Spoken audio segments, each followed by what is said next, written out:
Hello, happy January. So today's video is going to be my January perfume tray, and really for this tray I'm going to talk a lot about my new purchases.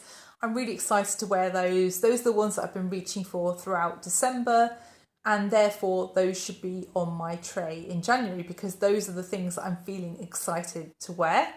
Also want to really focus around vanillas. I want to really be focusing on cozy, huggy kind of fragrances, I guess because it's so cold in the UK at the moment. And also I want to revisit some classic designer fragrances too. So if you haven't seen me before, I'm Claire Smith. I talk all about fragrance here on this channel. I talk about perfume science, perfume history, perfume psychology. I also just do these monthly perfume trays, perfume reviews, and also fun perfume tags. So if that kind of thing interests you, then please do consider subscribing, and please also press the like button if you do enjoy this kind of content. So I've been so good throughout the whole of 2025. I've been focusing on my tray items, and really my most worn have been what I've chosen to put on my tray most months. Apart from December, I completely went rogue, and I ended up just getting so excited about my new purchases. Those ended up being my most worn. And that's why those are going back on my tray in January, because I know that no matter what, whether they're on my tray or not, I will end up wearing those fragrances. So my two most worn fragrances during December were really my most recent purchases. And the first one is Andalusian Soul by Merchant of Venice, and the second was Shalimar L'Essence. And I will talk about both of these in this January fragrance video. So let's get on with this. What's on my tray for January? So the first fragrance, of course, is the one that I just can't put down right now, and that's Guerlain's Shalimar L'Essence.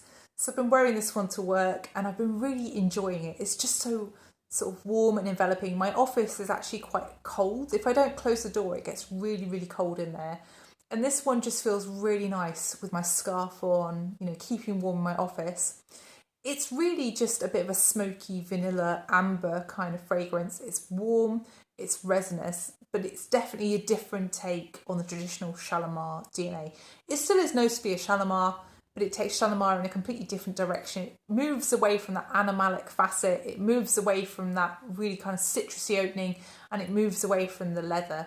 It's just a really approachable version of Shalimar. I think even people who don't like Shalimar, like I didn't particularly like the EDP, I didn't really like Filtre. Those are the two that I tried before I bought this fragrance. But yeah, I think even if you don't like particular variants of Shalimar, you still could like this one. So that's Shalimar L'Essence. So the next fragrance is from Lalique, and it's Le Parfum. And I really feel like this fragrance has suffered because it was bought at the same time as that Shalimar fragrance. And it's really not had a look in. I've worn it about 3 times, and that's why this one's on my tray this month, because I just want to give it a bit more love. So this fragrance is a spicy, resinous, almost balsamic feeling Tonka vanilla fragrance. I think the thing that I really love about it though is the slightly spiced opening, which really does calm down sort of sadly quite quickly. But it's a West Indian bay, which is something that I haven't smelled outside of cookery. West Indian bay is not like a bay leaf kind of smell. A bay leaf kind of smell would be perhaps a little bit green, a little bit earthy. It's kind of got a dryness to it. West Indian bay is rich, it's warm, and it definitely does have a little bit of a peppery kick to it. I really like Lalique fragrances in general. I think a lot of these are very well priced, but also just really inventive, and I think this is no exception. I think considering how old this is, it just really stands out still as something very different on the market today. If you don't like super sweet vanillas, if you like something deeper, this is definitely the kind of fragrance to check out. So that's Lalique Le Parfum. So the next fragrance is also one of my newer purchases, and this one is Andalusian Soul by Merchant of Venice. So this fragrance I chose to wear on Christmas Eve as just a bit of a light relief from all those kind of heavy, spicier fragrances. This is definitely a lighter style vanilla fragrance. It's yellow feeling vanilla. It's very almost solar to me, this fragrance. Very bright, very happy. And it has this sort of almost honeyed feel to it as well. A honeyed floral, but also with some booze. I think it's rum that's listed. But it's a slightly balsamic, sweet kind of spirit. I think this fragrance is just really easygoing. It's a very simplistic feeling fragrance in a way, but then also it just has that added interest from the honeyed florals. I really like this one. I love the warmth to this as well with the amber. So that's Andalusian Soul by Much Venice. So the next fragrance I found in my garden, and I know that sounds weird, but sometimes brands have your address and they just don't tell you or ask you when they're sending you things. And I just happened to go out into my garden and see this when I was going out somewhere else. And I'm so glad that I bothered to wander around my garden, because this could have been sitting there for even more days than it already had done. And it was absolutely soaked through when I came to it. So this one is Fervo Intenso, and it's by Granado. I'd never heard anything about this fragrance before I tried it the other day. And this one I've only tried twice now, I think.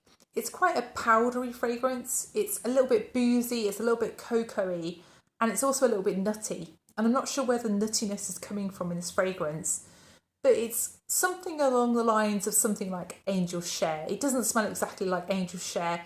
It's a lot lighter than that. I'd say actually for me, it's sort of something that smells a little bit like Plume Impression Rivalité Imperial, but it's not quite as boozy feeling as that, and it's not as rich as that fragrance is.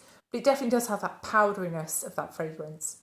I'm going to keep trying this one and tell you what I think about it next month. But yeah, just shocked to find this one in my garden, so I thought I'd put it on my tray this month. So that's Granado's Fervo Intenso. So the next fragrance is somewhat inspired by the last one. I think the nuttiness and the cocoa got me thinking along the lines of this one. And once I got thinking about this one, I thought, no, this has to go on my tray, because this is such a wintry feeling fragrance. And if I don't choose to wear it in the depths of the darkest days when it's coldest, I'm not going to reach for this one in summer. So this one is Angel Muse. And I'm so sad this was discontinued. I have no idea what L'Oreal were thinking with this one. I think this one is very much the easier, friendlier version of Angel. It's something that I think people really warm to because it's so gourmand feeling. It's chocolatey, it's also nutty, and it's just one of those really delicious feeling fragrances. It still is a little bit bitey, almost like, the original Angel DNA, but it's definitely a lighter kind of style bite. It's more modern. It's easier going.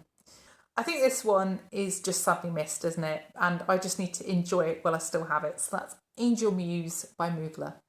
So the next fragrance is one that I'd kind of forgotten about. It was a gift with purchase, so I never really chose this fragrance, but it's something that I tried last year and I kind of got with, and I wasn't expecting to because it's a peach. So this one is Madurai by Memo Paris. So this fragrance is much more solar, much more bright, much more juicy than I ever imagined it was going to be. It's quite a tropical feeling fragrance, really. It's based around jasmine, but there's also a peachy kind of ambery feel to this, and then also a slightly almost 90s style musk to it as well. When you smell this, it smells kind of orange, which I guess may be the turmeric in this fragrance. The turmeric I don't necessarily smell as the smell of turmeric. I smell it more as a slight earthiness and as a colour. It smells orange, this fragrance, to me. I do really find this one to be surprisingly punchy and long lasting too. So that's Madurai by Memo Paris. So next up, another peachy feeling fragrance, and again I was thinking about another fragrance when I picked this one up, and I just haven't been in the mood recently to wear Vanilla 28 by Kayali. And I always think with this fragrance, the dry down is very similar to Vanilla 28. So I thought if I put this one on my tray, then maybe it'd get me wearing Vanilla 28 again. I'm not sure. Anyway, so this is Kayali's Déjà Vu White Flower 57. So this fragrance is really a kind of syrupy peach fragrance, but with a lot of white florals. To me, there's a lot of jasmine and a lot of tuberose here. As I said, when this dries down, it does give me that kind of burnished sugar feel that you get in Vanilla 28. There's definitely a lot of vanilla in the base of this fragrance. I actually surprisingly enjoy this one, and I think it's the white florals. I think it really does last a long, long time, this fragrance as well. And I'm quite impressed by how punchy this one is compared with a lot of other Kayali fragrances. So that's Déjà Vu White Flower by Kayali. So the next fragrance I just ended up picking up. It was New Year's Day and I just thought I'd spray this one on, and I'd kind of forgotten really how much I love this one. And it's definitely one that I come back to regularly, but I just sort of feel like I'm not that bothered about it, and then I spray it on again and I think, no, actually that's why I own this fragrance. That's why I bought this in the first place, because I love it. And this one is Armani Si. I think it just doesn't get really talked about these days, does it? It's kind of quite an old fragrance. It's been reformulated. I have the original formulation of this one, and I feel like the new version is slightly heavier on the freesia. It's a little bit soapier feeling, and there's also much less blackcurrant in the current version. I think my version smells a little bit more similar to the Intense version that's currently out. This is more syrupy feeling with the heavy dose of blackcurrant at the beginning, and then also with the vanilla and the rose, and obviously also the patchouli has to be mentioned. But yes, it does have a slight soapiness to it. The rose does smell a bit boozy. It smells slightly beery sometimes to me. And yeah, it's just a fragrance I continually come back to, continually think, yeah, that's a wow. I love this one. It's just so syrupy, so comforting, great for cooler weather. So that's Si by Giorgio Armani.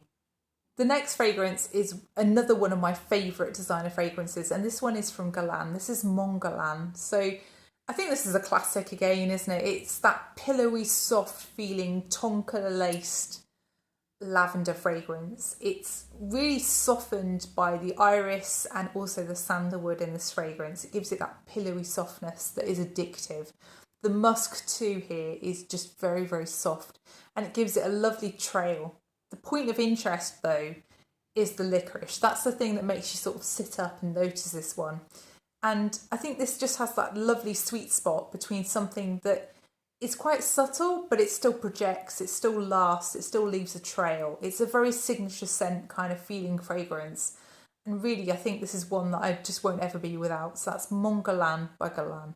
So the final fragrance this month is one that was on my tray back in December, but I just never got around to wearing it. I was so excited by all those new fragrances that I just never picked this one up. So this is going back on my tray as a bit of a second chance fragrance for January.